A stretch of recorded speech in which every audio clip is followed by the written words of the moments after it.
રાજ્યપાલ આચાર્ય દેવવ્રતજીએ ગુજરાતના મુખ્યમંત્રી ભૂપેન્દ્ર પટેલના મંત્રીમંડળના નવા સમાવેશ થયેલા નાયબ મુખ્યમંત્રી તથા મંત્રીઓને હોદ્દા અને ગોપનીયતાના શપથ ગ્રહણ કરાવ્યા હતા. આ શપથવિધિ સમારોહમાં રાજ્યપાલ સમક્ષ નાયબ મુખ્યમંત્રી તરીકે હર્ષ સંઘવીએ, કેબિનેટ મંત્રી તરીકે 5 અને સ્વતંત્ર રાજ્ય કક્ષાના હવાલા તરીકે 3 તથા રાજ્ય કક્ષાના 12 પદનામિત મંત્રીઓએ ઈશ્વરના નામે શપથ લીધા હતા.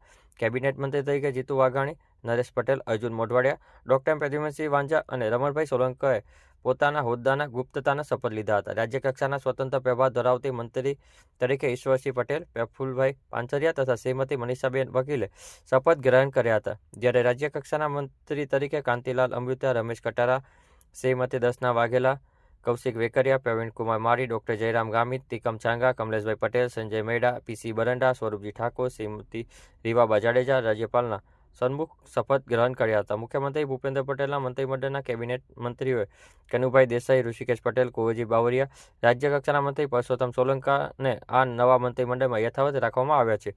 શપથવિધિ સમારોહમાં ભાજપના રાષ્ટ્રીય અધ્યક્ષ અને કેન્દ્રીય મંત્રી જેપી નડ્ડા, ભાજપ પ્રદેશ અધ્યક્ષ જગદીશ વિશ્વકર્મા, કેન્દ્રીય મંત્રી મનસુખ માંડવિયા, સી.આર. પાટીલ, સાંસદો, ધારાસભ્યો, સંગઠનના હોદ્દેદારો, સાધુ સંતો, વરિષ્ઠ આગેવાનો, સમાજના વિવિધ આગેવાનો સાથે જ અધિક સચિવ, અગ્ર સચિવ, રાજ્યના મુખ્ય સચિવ પંકજ જોશી, રાજ્યના મુખ્ય પોલીસ વડા સહિતના ઉચ્ચ અધિકારીઓ ઉપસ્થિત રહ્યા હતા.